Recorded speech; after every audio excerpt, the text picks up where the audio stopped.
Welcome to the Policy Shop, weekly conversations with public policy experts where we'll dive into the most important issues affecting all of us here in Illinois. I'm Hilary Gowins. Let's get started. Joining me today is Amy Korte, Vice President of Policy at the Illinois Policy Institute.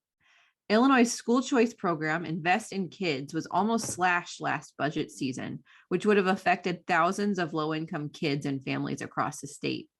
Amy's going to talk about the program and what's next in the fight for kids. Amy, thanks for joining me. Hi, Hilary. Thanks for having me today. So this is a newer issue for us to be focusing on, this Invest in Kids school choice program. And I think some of the folks who follow our work aren't as familiar with it. And I know you've been studying it quite a bit over the past year. And I was just hoping maybe to start, could you share with us what is Invest in Kids? What does it do and who is it available for? Invest in Kids is a way to provide more educational opportunities for Illinois school children whose parents might not be able to afford to get them out of the neighborhood public school that they're assigned to. It was passed in 2017 as part of the budget negotiation, and it was originally set to run out in 2022. That deadline was extended by 1 year this past year. But the basic idea behind it is it's a tax credit scholarship program, and donors can give to scholarship granting organizations. The money runs through them, and the donors can take 75% of that donation and deduct it from their state income taxes. It's a credit against state income taxes. And the program is to provide scholarships for kids whose families make relatively low income, so up to 300% of the federal poverty line, which in Illinois for a family of four, that's a little over $79,000 a year. But most of the families in the program make much less than that. And it serves right now about 7,600 kids across the state. And the typical scholarship is about $6,300 a year. So there's a range, though, of the scholarships that the kids get. And the families apply for a scholarship for their kid, and then they can take that scholarship money and they can send their kid to any qualified or private school with it.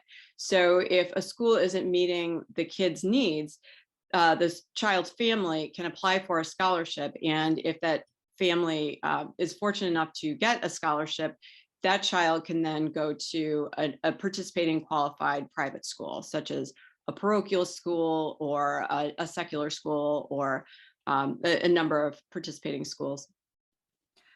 It's something that I think a lot of people don't realize is available in Illinois.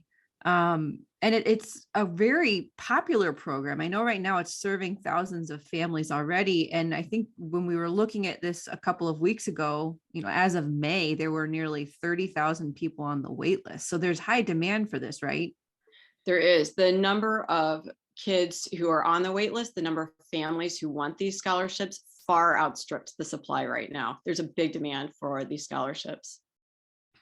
And what happened this past budget season? I alluded to this in the intro here, but there was some uncertainty about what the fate of this program was going to be. And J.B. Pritzker had a heavy hand in threatening the future of Invest in Kids. What exactly happened from the legislative perspective? Governor Pritzker proposed slashing the program to save money. So the program now gives donors a 75% tax credit, and the governor proposed to slash that to 40%. So what that would do is make the program much less affordable for donors. A lot of these donors are of modest means, but they want to support the program. And without that 75% tax credit, they couldn't afford to give very much to the program. So slashing the tax credit from 75% to 40% is a big deal in terms of both the money in the program and then the ability of people to participate in that as donors. So that was going to save about $14 million in a state budget of over $42 billion. And the program was originally it was passed in 2017. It was going to expire at the end of 2022. And that was extended by 1 year this past legislative session last spring. but that is still obviously on the near horizon. So it is not a long-term fix. Yeah, it's got to be nerve-wracking for these parents who, on the one hand, have received this huge blessing in the form of a scholarship to be able to send their kid to a school that works best for him or her. Right. But then on the other hand, there's this ticking clock. So what happens to kids if this program does sunset? Well, I really hope we don't get there, because so many families are depending on this. So many kids are benefiting from this. And I don't really know what would happen. I expect schools would really scramble to try to find other scholarship money for those kids. But as you can see right now, with the demand outstripping supply by thousands of spots, it's really come to be a big part of a lot of school kids' lives. They are in the schools. They are thriving in a lot of cases in those schools where they did not do well in their public schools. So to let this program just wither on the vine and expire at the end of 2023 would be a great disservice to Illinois school kids and their families, who are really enjoying the options that this program provides them. And I think in the last year, the need for more educational opportunities has never been more apparent. With the pandemic and so many school shutdowns in Illinois and the lack of in-person learning, this has really made apparent to parents that a lot of their kids are not being well served by the public schools that they were assigned to, and they really need a lifeline. And this program has been and should continue to be that lifeline for families. Yeah, what an interesting couple of years to have all of this play out, in the backdrop here for the Invest in Kids program, because your point's really spot on. I have friends who talked about how for the first time during the pandemic, they were sitting with their kids while e-learning was taking place, and they got a behind the scenes look at what school was really like. And for some of them, that affirmed their choice. They felt good about where their kids were. And for others, it really shook them, and they made other plans for their children, meaning they switched schools in some cases. And another point that I think people may overlook when they hear school choice, they think, oh, it's scholarships for kids who just want to go to private school or a faith-based school. But we've heard from a lot of kids who have benefited from this program, and maybe they were in a school where they were getting bullied, and this scholarship gave them access to a school where they could get a fresh start, and they've gone from really scared and insecure and unable to focus on learning, and now they're blossoming. Or maybe they weren't getting the attention they needed in the classroom, and they had special needs, and a different school was able to meet those needs. So why does this program matter in your opinion? What is it doing for people that is good and should be expanded? I think, like you said, a lot of these programs are definitely designed to just expand opportunities and to give parents and families a better way to provide for their child's unique needs. Like you said, some kids are victims of bullying in their local school, and they need a fresh start, or maybe they need just a different kind of classroom environment, smaller class, a different focus. And some kids have learning disabilities, and private schools of whatever kind might be able to provide more resources for those learning disabilities to help kids become those behavioral challenges. Also, sometimes can be dealt with in a better way in a smaller setting. So there are a variety of needs, as well as just, some of the schools are, not performing well, and those kids need a lifeboat. They need to get out of a failing situation so that they can realize their potential.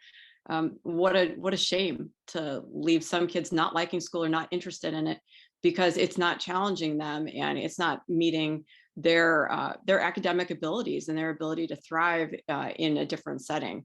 So I think just that expanded range of opportunities for families to be able to control where their kids, what's the best educational fit for their family, in a place where they think their kid can thrive and their whole family can do well. I think that's a really crucial thing. And in 2021, school opportunities, educational opportunities, school choice really expanded across the United States. And many of Illinois' neighbors were instituting programs or beefing up current offerings. So this is definitely a need felt nationwide, and states all over the country have been answering parents' need for this expanded opportunities. What are some of the things that our neighbors have been doing? Well, Missouri, for the first time, passed a bill to institute educational savings accounts. So that's where money is put in the account, and that family can take it to any school, or use it actually on some other education-related expenditures as well. And Iowa beefed up their tax credit scholarship, I believe, and Indiana has expanded their program. Kentucky passed a new bill for the first time, and it actually took overriding Governor Beshear's veto. So this is definitely catching on. Our neighbors are all going in the direction of expanding choice, or at least these neighbors. And it's definitely, it's in West Virginia, across the country. Places that already had programs have been strengthening them. Places that didn't have programs, like Missouri, are instituting them. So there's a strong appetite for this among families across the nation. And you pointed out something I thought was really helpful earlier when you were describing the program, and that's the demographic makeup of the families who benefit from this. Empower Illinois is a fellow nonprofit, and they are very heavily involved in the Invest in Kids program, and they shared data a while back on who is benefiting from investing in kids. And one of the stats that they shared is that the average annual household income of participants in Illinois' program is $38,000 a year. And about 50% of the students participating are Black or Hispanic. This would be a pretty tough program to get rid of if you're a lawmaker in Springfield, when you look at who's actually being lifted up here. Yeah, it's definitely providing for kids from families without a ton of resources. These are the families the program is geared to, and these are the families who are taking advantage of it. It is a lifeline for some of these parents who otherwise wouldn't have any other great options for affording some of these private schools or parochial schools or different programs that their kids are really benefiting from. And now, you talked about how there is still a ticking clock on this program. It's still going to expire if nothing changes. But one of the things that your team is working on in the upcoming legislative session is a bill that would actually change that. So what are the reforms that you want to see happen here in this program? Well, we would love to see this program made permanent, or at a minimum, the timeline extended far beyond 2023, to give stability to the program, to give kids assurance that they are going to still have a scholarship available for them in subsequent years, to give donors the assurance that this program is going to be around, it's worth investing in, that we really need to extend that horizon. We need to at least extend it way beyond 2023, but ideally we'd make that permanent so that these kids can see it all the way through their K through 12 years.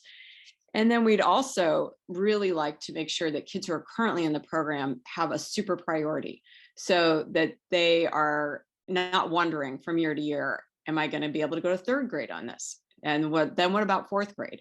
We want to make sure that those kids have a top priority for continuing enrollment. They have some priority right now, but they don't have priority over other priorities. So we'd really like to make sure that those kids can count on continuing scholarship eligibility and status. We would definitely like to make those donations fully creditable against Illinois state income taxes. Right now, as we mentioned, they're 75% creditable, but that remaining 25%, you can't even deduct that from your federal income tax liability right now. The law is written in such a way that that 25% is just straight given to the school, which is great, But with other charitable donations, you can deduct it from your taxes, or, with credit programs, you take it as a credit against your income tax liability. So we would like to see 100% of that donation creditable against state income taxes. We would also like to see businesses be able to designate a particular school. Right now, individual donors can say, I would like my tax credit scholarship donation to go to this particular school, but businesses can't do that. And this might make it more attractive for other entities other than individuals to give to the program if they could say, I really want this scholarship money to go to kids in this particular school. And then I think expanding it to pre-K would open up even more opportunities for families. As we've mentioned the pandemic and its really terrible difficulties it has imposed on families and students, the ability of parents to work is definitely been greatly affected.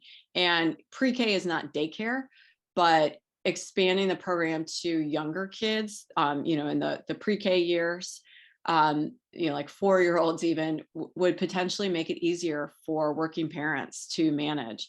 With so many kids out of school during the pandemic, working moms in Illinois really took an especially hard hit, even compared to working moms in other states. And the fact that so many schools were closed really didn't help. Well, one way to kind of make it up to families would be to expand this to pre-K so that families could get their kids in the pre-K programs that they really liked and that were a good fit for their families. And, a lot of schools now actually start at the pre-K level. They don't always just start in kindergarten. So a lot of those schools that start at the pre-kindergarten level, if you could get your child in, that would be an even bigger benefit for a lot of families.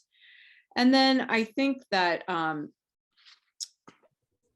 think those are the main ones. Those are the really big changes we'd like to see. We'd like to see, if we got all those, that would be a really great boon for Illinois families. So those changes I just mentioned would really strengthen the program and put it on a good course, and hopefully make it really attractive to people to donate to and invest in, and up that scholarship number. There's so many kids on the wait list who really need an expanded and strengthened program. Now, we talked about how there's an appetite for the program among many, many families in Illinois. Is there an appetite for reform in Springfield? Do you think that these reforms have a shot?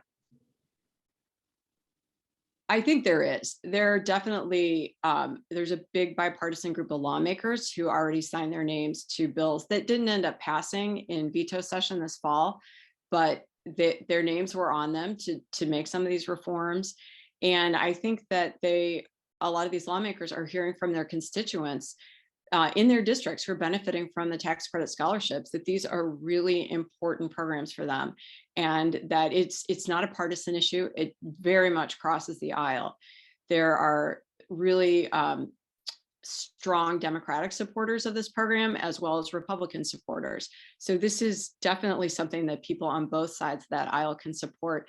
And I think some of the information that we are getting this fall from the Illinois State Board of Education about just how badly the pandemic affected learning in Illinois school kids, I think that also drives home the idea of how badly this is needed for our lawmakers. They can read all the reports that show that Illinois school kids, their performance on assessments of readiness in English language arts, that dropped 17 percentage points. 17% fewer Illinois school kids were at grade level or better in English language arts compared to before the pandemic.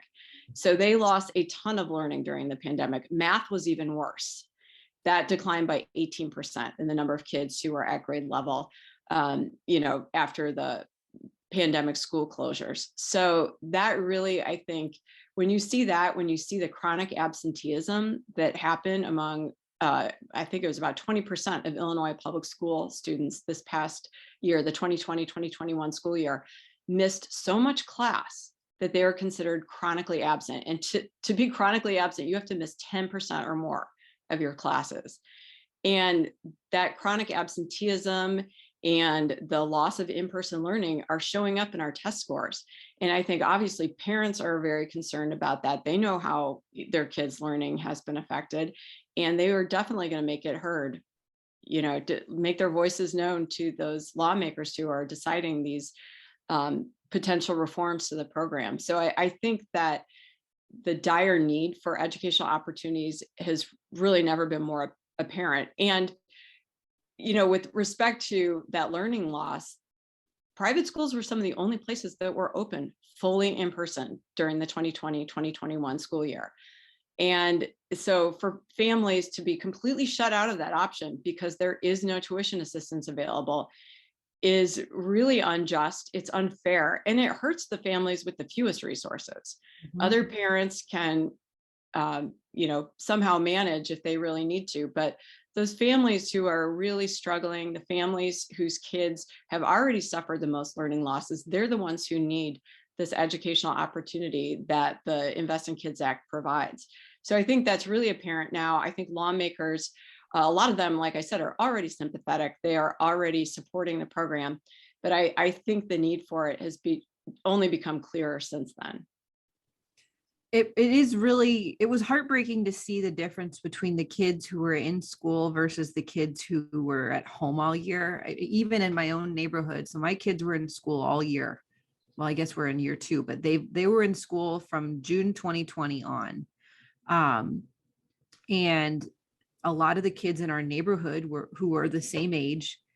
You could see the compare contrast, kids who are in school, kids who are not in school. And there were a lot of behavioral problems for the kids who were not in school, and they weren't developing their speech as quickly or as well. I have younger kids, so these are some of the benchmarks that we're focused on here. And it really did, lay bare what was going on for not just these kids, but the parents who are struggling watching their kids suffer like this. And I think you're right that people woke up a lot and they want access to different choices. And so I hope that, we're able to advance these reforms. And I'm so grateful that you've spent so much time putting together thoughtful ideas and solutions. We're really looking forward to it. I think it's going to be a great conversation, and we're really hoping this is going to gain widespread support in Springfield. Yeah. Well, Amy, thank you so much for breaking this down for everybody. We really appreciate your time. Thanks so much, Hilary. It's been fun.